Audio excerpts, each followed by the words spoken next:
Pour ceux qui étaient là dimanche dernier, on a parlé de ce ministère de sacrificateur. Si vous vous souvenez que nous sommes devenus des sacrificateurs et nous accomplissons ce travail de sacrificateur dans la présence de Dieu, c'est-à-dire que l'intercession, c'est le fait de se présenter, de se tenir entre Dieu et l'homme pécheur pour une bénédiction, pour celui qui a besoin du Seigneur. Amen. Donc ce matin, on va continuer et on va dans ce nouveau thème, comment intercéder en tant qu'intercesseur, suivant la fonction sacerdotale, c'est ce qu'on avait vu la semaine dernière, suivant la fonction sacerdotale de l'Ancien Testament et le modèle de Jésus dans le Nouveau Testament, nous nous tenons devant Dieu et entre Dieu et l'homme pécheur. C'est important que nous puissions vraiment nous souvenir et visualiser bien ce phénomène. Nous nous tenons, nous, en tant qu'intercesseurs, devant Dieu et entre Dieu et l'homme pécheur, pour que cette personne puisse recevoir la bénédiction. Afin d'être efficace dans notre rôle de nous tenir entre l'homme pécheur et Dieu, nous devons d'abord nous tenir, nous, devant Dieu, pour développer l'intimité nécessaire pour accomplir ce rôle. Ça veut dire que pour être un intercesseur, on peut, je ne parle pas juste de prendre ce titre, d'usurper ce titre. Pour être réellement un intercesseur, nous devons être habitués à nous tenir devant Dieu. Ça veut dire qu'un intercesseur, ça n'est pas quelqu'un qui, si tout le monde comprend ça, qui prie à la sauvette. Hein? On passe quelques temps vite en prière, on n'a pas vraiment le temps, on répète toujours les mêmes prières, on n'a pas une vraie vie de prière. Ça veut dire que nous ne sommes pas habitués à nous tenir devant la face du Seigneur. Parce que c'est ça la prière, c'est être habitué à nous tenir devant Dieu. Donc le premier point important, si nous voulons être ou devenir de vrais intercesseurs, c'est d'être habitués de nous tenir devant Dieu. Avoir l'habitude d'être dans la présence de Dieu. Amen. Le rôle des sacrificateurs était régulier, il était journalier, ils passaient leur temps dans la présence de Dieu. Ils savaient ce que ça voulait dire, se tenir devant Dieu. Amen. Gloire au Seigneur.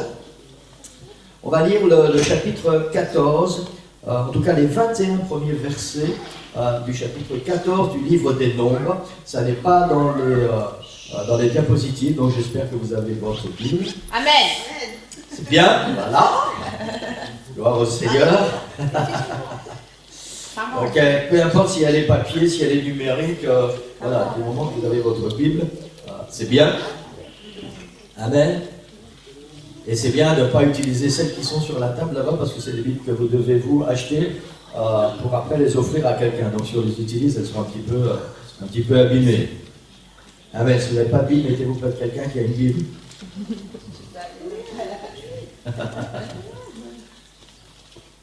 Amen. Gloire au Seigneur. Sinon, voilà, soyez attentifs. Dans Nombre 14, c'est l'un des plus importants récits de prière, d'intercession enregistrés dans la Bible. Et vous allez avoir une idée vraiment plus concrète, plus précise de ce qu'est la prière d'intercession. Nombre 14. Donc, pour rappeler un petit peu le contexte, le peuple d'Israël est sorti d'Égypte. Ça fait déjà un moment qu'ils sont sortis d'Égypte. Le Seigneur leur a donné la délivrance de cet esclavage. Le Seigneur a ouvert la mer devant eux. Et le Seigneur a déjà fait pas mal de miracles. Et ils se sont déjà rebellés pas mal de fois. Et pour bien comprendre ce contexte, parce que c'est un chapitre d'intercession puissant. Pour bien comprendre ce contexte, il faut savoir qu'à cause que ce peuple d'Israël a déjà plusieurs fois tenté l'Éternel et, je vais dire, était un petit peu au bout des forces de Moïse. À un point que, si vous lisez les chapitres précédents, il y a un moment où Moïse dit au Seigneur, il dit, pourquoi tu as mis ce fardeau sur mes épaules? Ce peuple, ça n'est pas mon... Moïse dit ça au Seigneur. Il dit, ça n'est pas mon peuple, c'est le tien, c'est pas moi qui l'ai enfanté. Alors pourquoi tu mets ce fardeau sur mes épaules? C'est trop lourd pour moi. Tellement ce peuple était compliqué. Et Moïse, il en avait, c'est vrai, il en avait ras la casquette du peuple d'Israël. Quoi qu'il arrive, quoi qu'il se passe, il n'était jamais content. Ils sont là maintenant arrivés au pied, à la porte du pays promis. Moïse choisit un homme de chaque tribu d'Israël, 12 hommes, qu'il envoie pour explorer le pays promis.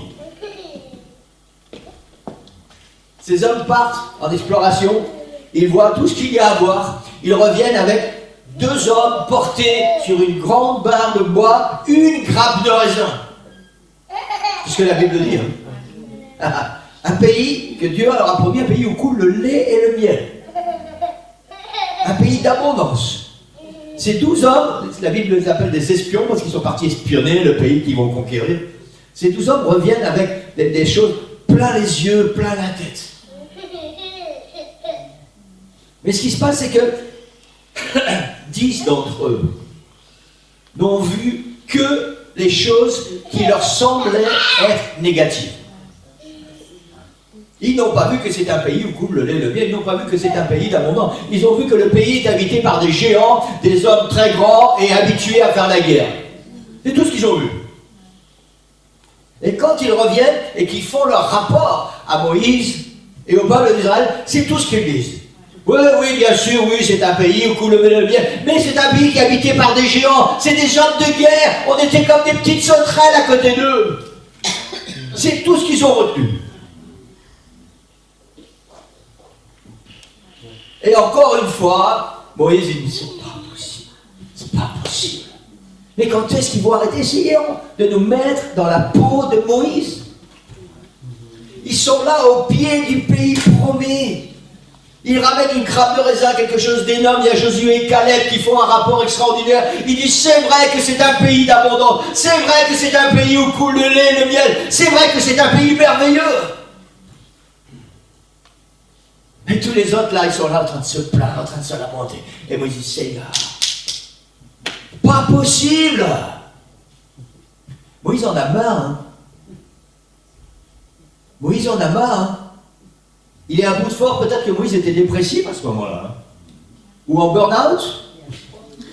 Le mot n'existait pas, mais peut-être qu'il était déjà en burn-out. C'était peut-être un précurseur du burn-out. Amen. Et alors, donc, suite à ça, à partir du verset 1er, dans le chapitre 14, toute l'assemblée éleva la voix et poussa des cris, et le peuple pleura pendant la nuit. Tous les enfants d'Israël murmurèrent contre Moïse et Aaron, et toute l'assemblée leur dit, que ne sommes-nous morts dans le pays d'Égypte, et que ne sommes-nous morts dans le désert? Mais il dit ça aux oreilles de Moïse, hein. Pourquoi l'Éternel nous fait-il aller dans ce pays où nous tomberons par l'épée, où nos femmes et nos petits-enfants deviendront une proie? Ne valait-il pas mieux pour nous retourner en Égypte? Et ils se dirent l'un à l'autre, nommons un chef, retournons en Égypte. Moïse et Aaron tombèrent sur leur visage en présence de toute l'assemblée réunie des enfants d'Israël. Et parmi ceux qui avaient exploré le pays, Josué, fils de Nun, et Caleb, fils de Jephuné, déchirèrent leurs vêtements et parlèrent ainsi à toute l'assemblée des enfants d'Israël. Le pays que nous avons parcouru pour l'explorer est un pays très bon, excellent. Si l'Éternel nous est favorable, il nous mènera dans ce pays et nous le donnera. C'est un pays où coule le lait et le miel. Seulement ne soyez point rebelles contre l'Éternel, et ne craignez point les gens de ce pays, car ils nous serviront de pâture. Et ils n'ont plus d'ombrage pour les couvrir. L'Éternel est avec nous, ne les craignez point. Verset 10, toute l'assemblée parlait de les lapider lorsque la gloire de l'Éternel apparut sur la tente d'assignation devant tous les enfants d'Israël. Le Seigneur vient et il dit maintenant ça suffit. Verset 11, et l'Éternel dit à Moïse, donc Moïse va à nouveau se présenter, se tenir devant la face du Seigneur. L'Éternel dit à Moïse, jusqu'à quand? Un petit peu avant, c'est Moïse qui a dit au Seigneur, pourquoi tu as mis ce fardeau sur mes épaules? Et maintenant c'est l'Éternel qui parle à Moïse et dit, jusqu'à quand ce peuple va me casser la tête? Dieu n'était pas dépressif, hein, mais certainement le Seigneur il en avait un petit peu marre de voir ce peuple qui n'était jamais, jamais content. L'Éternel dit à Moïse, jusqu'à quand ce peuple me méprisera-t-il? Jusqu'à quand ne croira-t-il pas en moi, malgré tous les prodiges que j'ai faits au milieu de lui?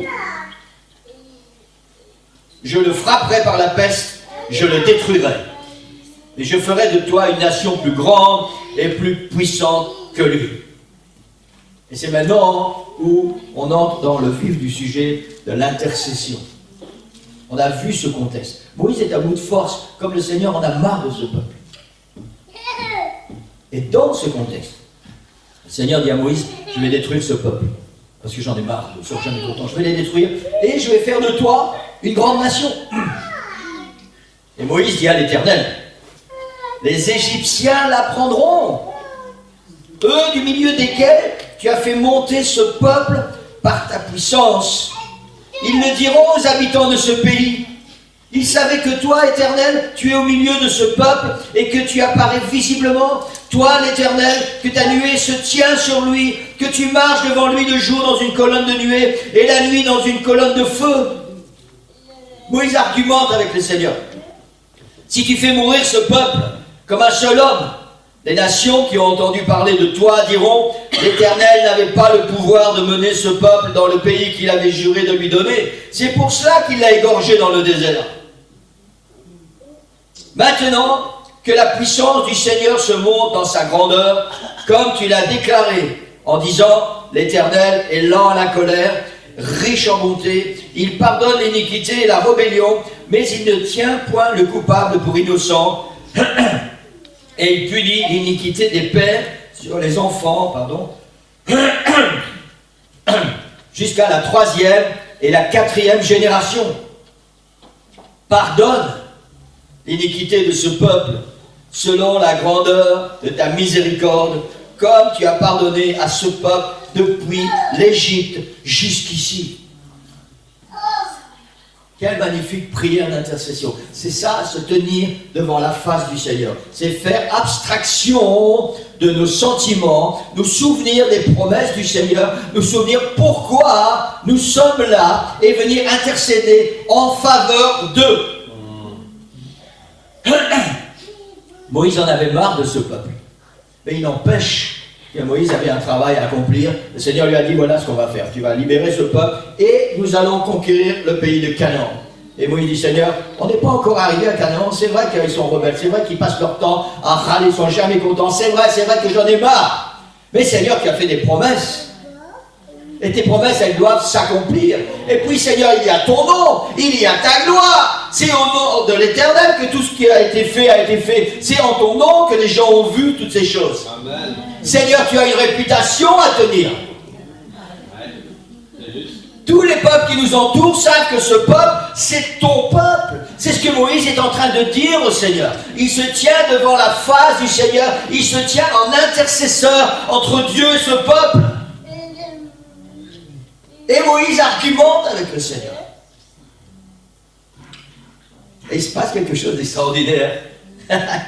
L'Éternel dit, je pardonne comme tu l'as demandé. Je ne sais pas ce qui s'est passé dans le cœur de Moïse. Peut-être il s'est mis debout, il a commencé à danser, peut-être il a poussé un cri de joie, peut-être il a frappé dans les mains, je ne sais pas. Mais il y a quelque chose qui s'est passé dans son cœur parce que l'intercession de Moïse a produit son effet.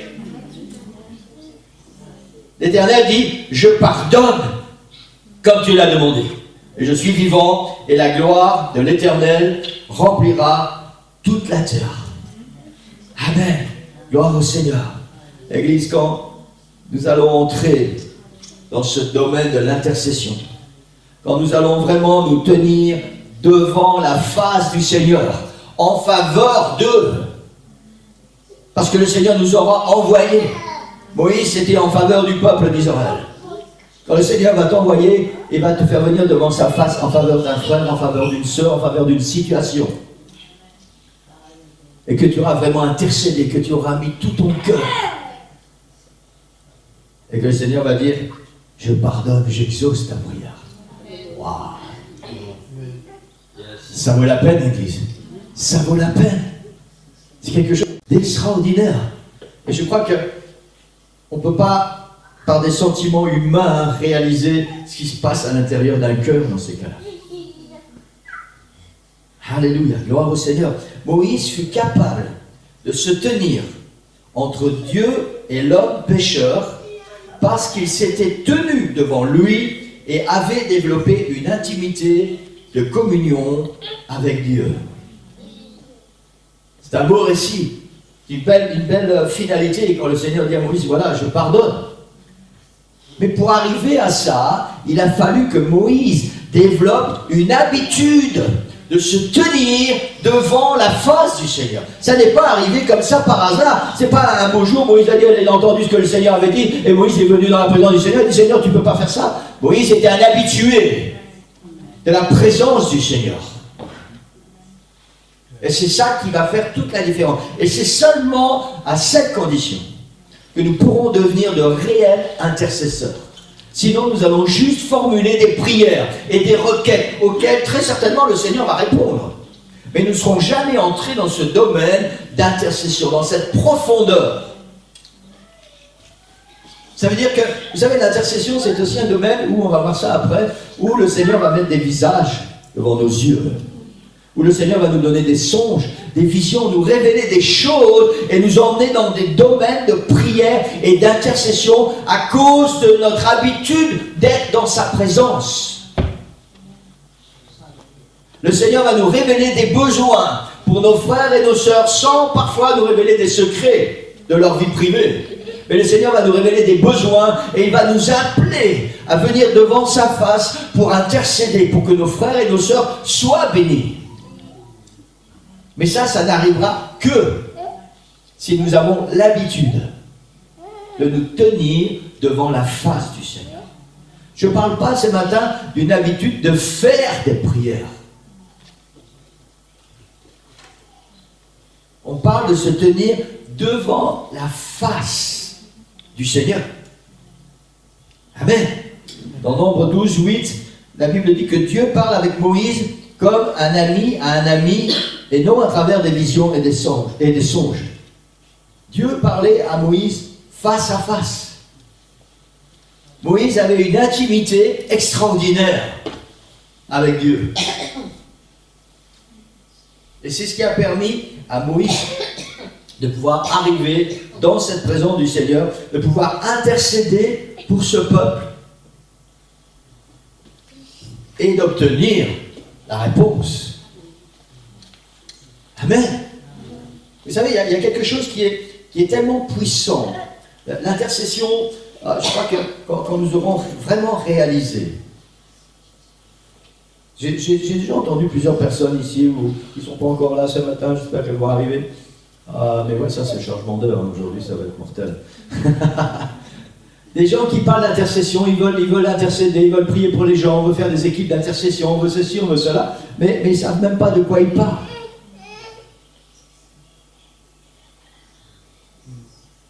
Un intercesseur, c'est quelqu'un, comprenez bien ce que je vais dire, hein, parce que Dieu sait ce qu'il veut, et quand Dieu a décidé quelque chose, il va au bout.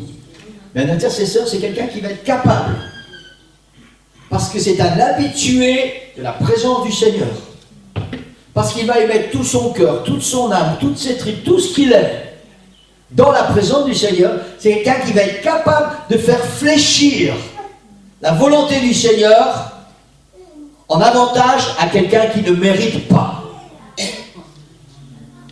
De toute façon, par définition, nous sommes pécheurs et nous ne méritons rien. Tout est grâce. Mais on parle ici encore d'un domaine plus important. Ce peuple est le peuple de Dieu. Nous parlons ce matin d'intercéder pour des chrétiens, des frères et sœurs en Christ, donc des gens qui connaissent la grâce du Seigneur et qui, je vais dire, négligent cette grâce du Seigneur, qui négligent un peu le sacrifice de la croix. Et c'est pour ces personnes-là que nous allons être capables, si nous devenons de vrais intercesseurs, de fléchir la volonté du Seigneur. Et ça, c'est quelque chose d'extraordinaire. Extraordinaire. Vous savez, c'est un honneur tellement grand, tellement puissant, d'être choisi par Dieu pour devenir des intercesseurs. Amen. Tout le monde, chaque enfant de Dieu, chaque chrétien devrait être un intercesseur. Parce que c'est ce qui découle naturellement de la croix. Mais dans la réalité, ça n'est pas le cas.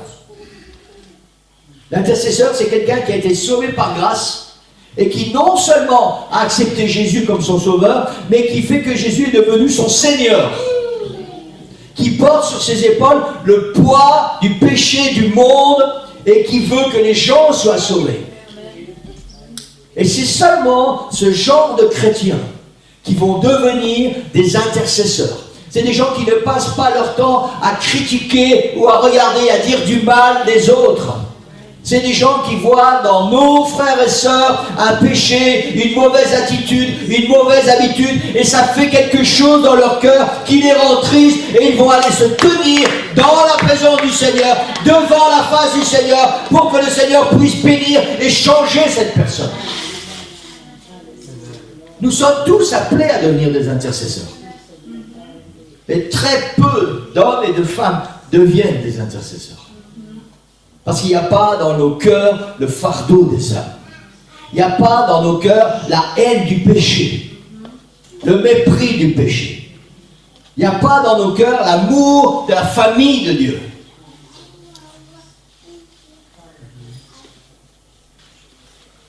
Amen. C'est une grâce merveilleuse et excellente que de pouvoir devenir un intercesseur ou une intercesseur. Un intercesseur, on va dire. Excusez-moi les sœurs, je ne connais pas le féminin. C'est quelque chose d'extraordinaire. Et on va arrêter pour aujourd'hui parce que le temps passe vite.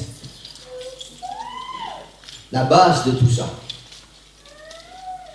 c'est d'avoir l'habitude. Il y a un proverbe qui dit, un dicton qui dit, il faut s'habituer à se déshabituer de ses mauvaises habitudes. Parce que les habitudes, c'est pas bon. Les habitudes, en général, ça nous entraîne dans des routines, dans des rituels qui coupent la réalité et qui font qu'on dort à moitié. Mais il y a des habitudes qui sont bonnes et qu'on doit garder, qu'on doit pratiquer. Nous devons pratiquer par habitude de venir devant la face du Seigneur. Parce que c'est seulement quand nous aurons l'habitude de nous tenir dans la présence du Seigneur que nous pourrons devenir des intercesseurs. Amen. Vous savez la différence entre un intercesseur et quelqu'un qui prie pour un besoin. Quelqu'un qui prie pour un besoin, il connaît un besoin, il a besoin que le Seigneur agisse et il fait une prière. Seigneur, j'ai besoin que tu bénisses cette personne. Seigneur, il faut que tu fasses quelque chose. Et puis il y a certainement un peu de doute dans le cœur, il y a un peu d'incertitude. On vient, mais est-ce que le Seigneur va bénir? Est-ce que le Seigneur va répondre? Est-ce qu'il va se passer quelque chose? L'intercesseur vient, c'est quelqu'un qui est habitué à la présence du Seigneur.